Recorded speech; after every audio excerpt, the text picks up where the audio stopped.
सभी को नमस्कार। आज हम माँ मुझे आने दे पाठ का दूसरा भाग देखेंगे, जिसमें सबसे पहले है विषय प्रवेश। जैसे कि विषय प्रवेश देखिए, स्त्री और पुरुष दोनों समाज रूपी शक्ति के दो रूप हैं। दोनों कार्यकुशल, गुणी और बुद्धिमान होते हैं। समाज के निर्माण में दोनों का समान महत्व है।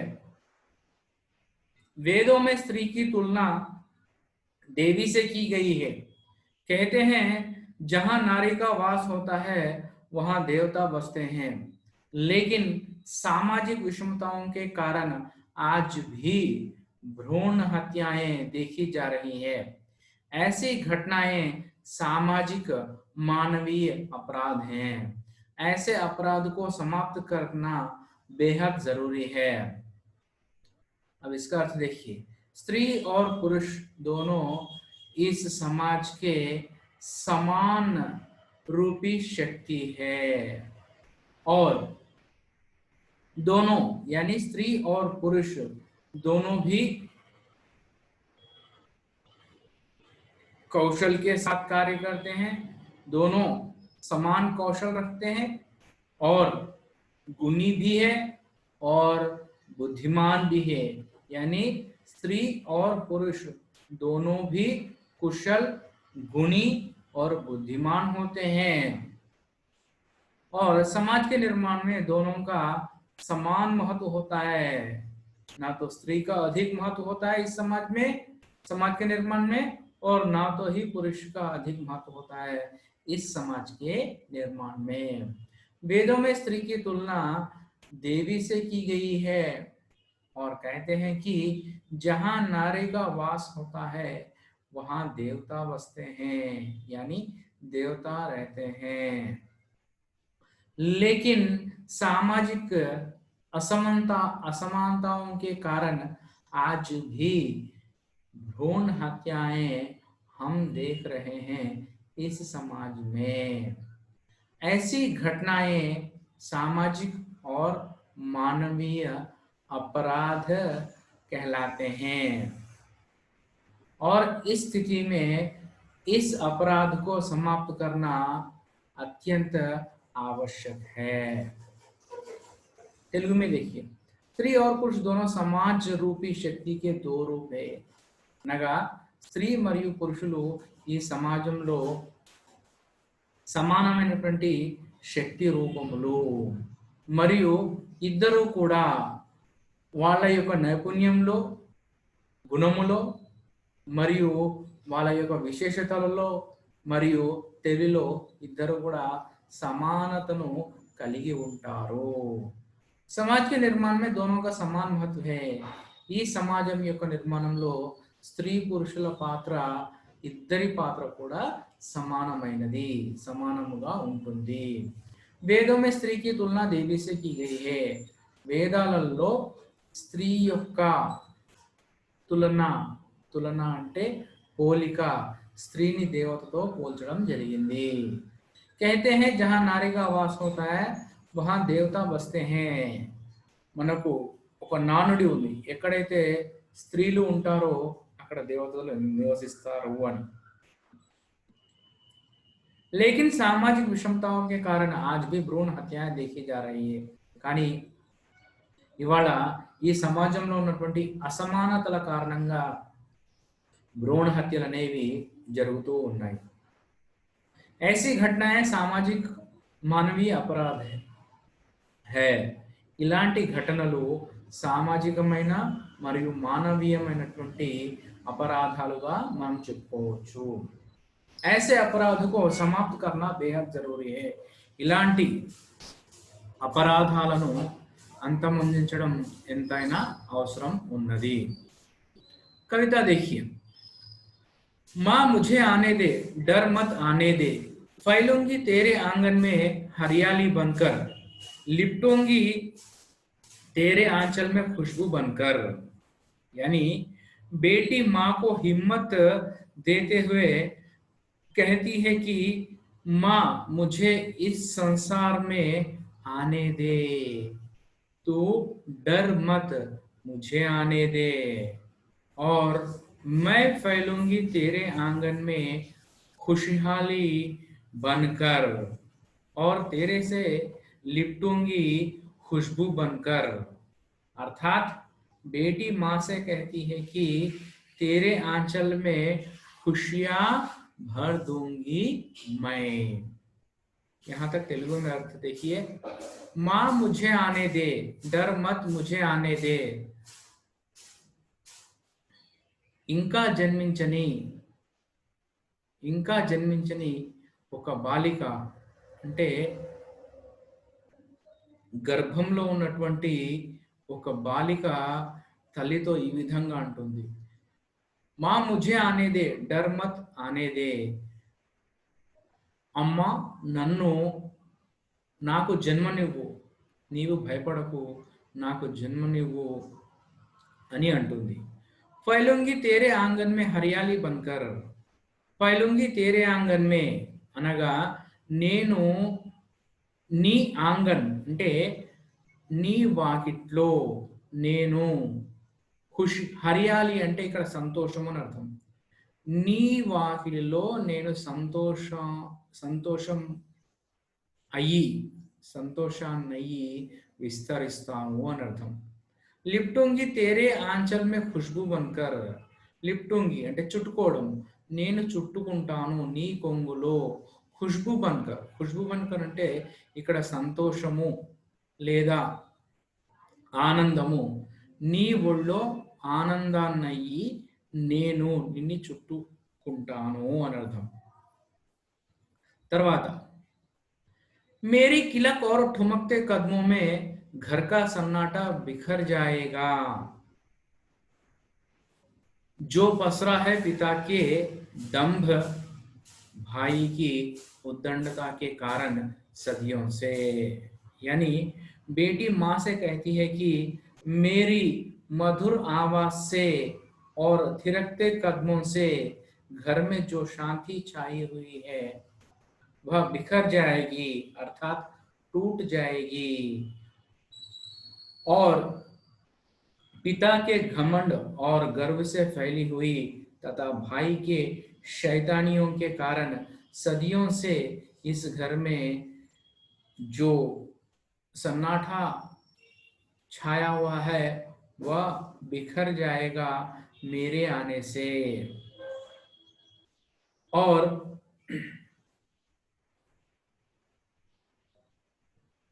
तेलुगु में देखिए अभी, మేరే కిలక్ और ठुमकते कदमों में అంటే నా బుడి బుడి అడుగుల ద్వారా నేను శబ్దం చేసే ఈ అడుగుల సవ్వడితో ఈ ఇంటిలో ఉన్నటువంటి సన్నాటా బిఖర్ జాయేగా అంటే ఏదైతే నిశ్శబ్దం ఉందో అది మొత్తం కూడా దూరం అవుతుంది. అంటే నా ముద్దు ముద్దు కాళ్ళ అడుగులతో, పాదాల సవ్వడితో, నా మువ్వల సవ్వడితో ఈ ఇంటి నిశ్శబ్దాన్ని చీల్చుతాను. మరియు జో పస్రా హే అంటే పస్రా అంటే ఫైలా హువా, ఎన్నో సంవత్సరాల నుండి, శతాబ్దాల నుండి ఈ ఇంట్లో ఏదైతే తండ్రి మరియు అన్నయ్య యొక్క గర్వము ఏదైతే ఉందో దాన్ని నా అడుగుల ద్వారా, నా అడుగుల సవ్వడి ద్వారా దూరము చేస్తాను.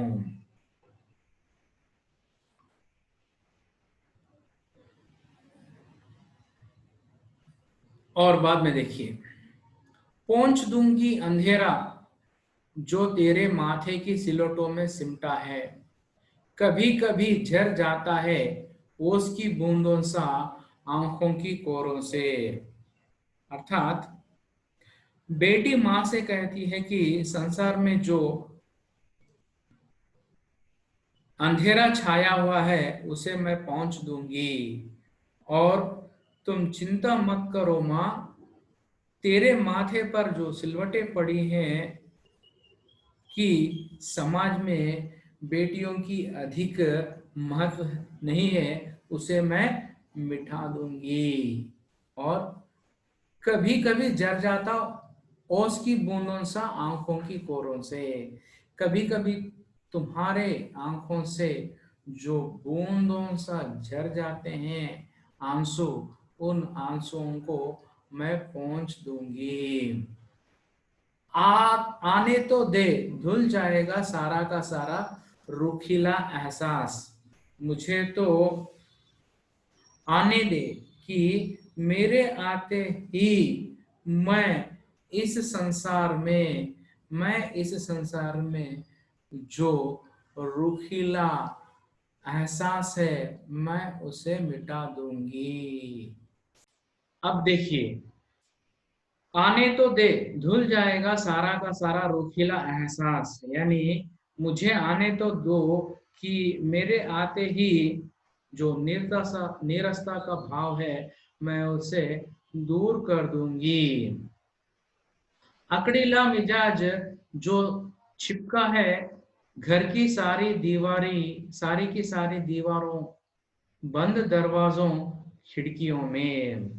जो घर की सारी, सारी की सारी दीवारों, बंद दरवाजों, दरवाजे, खिड़कियों में अकड़ीला मिजाज अर्थात घमंड यानी गर्व जो चिपका है, अर्थात लगा हुआ गर्व को मेरे आने से धुल जाएगा, इसलिए मां मुझे आने दे।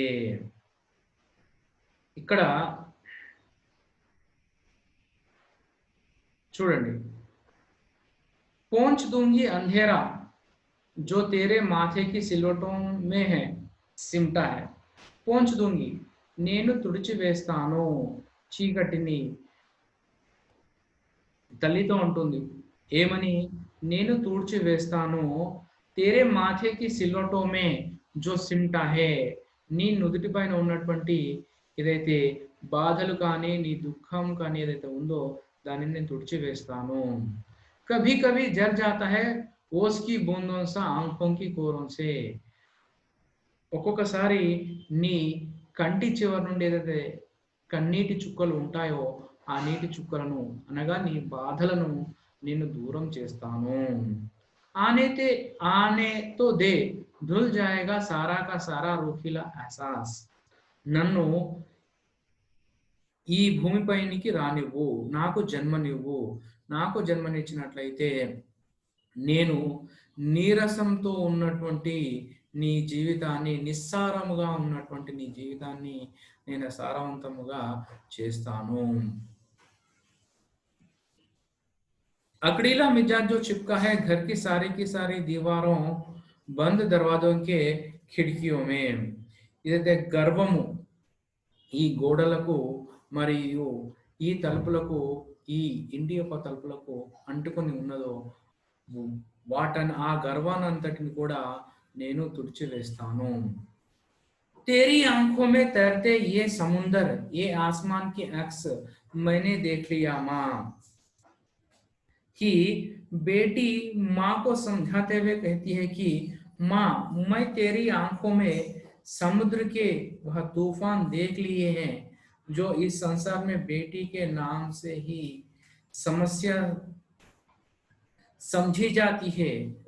और मैं नहीं आसमान के यह अक्स अर्थात आसमान में जिस प्रकार से घने बादल छा जाते हैं उसकी छाया में मेरे, मैंने तेरी आंखों में देख लिया है माँ। उन समस्याओं को तो मैं तेरी आंखों से ही समझ सकती हूँ।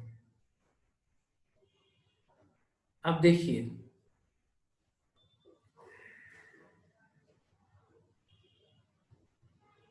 बंद दरवाजों खिड़कियों में तेरी आंखों से तैरते ये समुंदर, ये आसमान के अक्स मैंने देख लिया है माँ।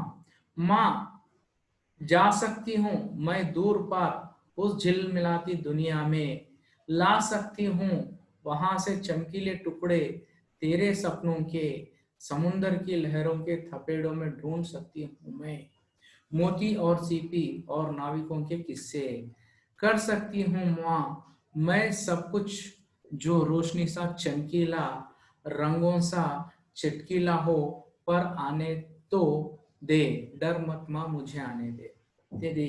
तो देखिए यहाँ बेटी कह रही है कि मैं इस घर में, इस जो दरवाजों पर, जो खिड़कियों पर गर्व है, उस गर्व को मिटा दूंगी, और मैंने तेरी आंखों में बहुत सारे आशाएं देख चुकी हूँ, उन आशाओं की पूर्ति मैं करूंगी माँ, और मैं जा सकती हूँ दूर पार, और उस दुनिया तक जा सकती हूँ जिस दुनिया में तुम्हारी आशाएं हैं। उन आशाओं को मैं तोड़कर और तुम्हारे सपनों को मैं लाकर दूंगी, तुम्हारे आशाओं को लाकर दूंगी, यानी आशाओं की पूर्ति करूंगी और तुम्हारे सपनों की पूर्ति करूंगी।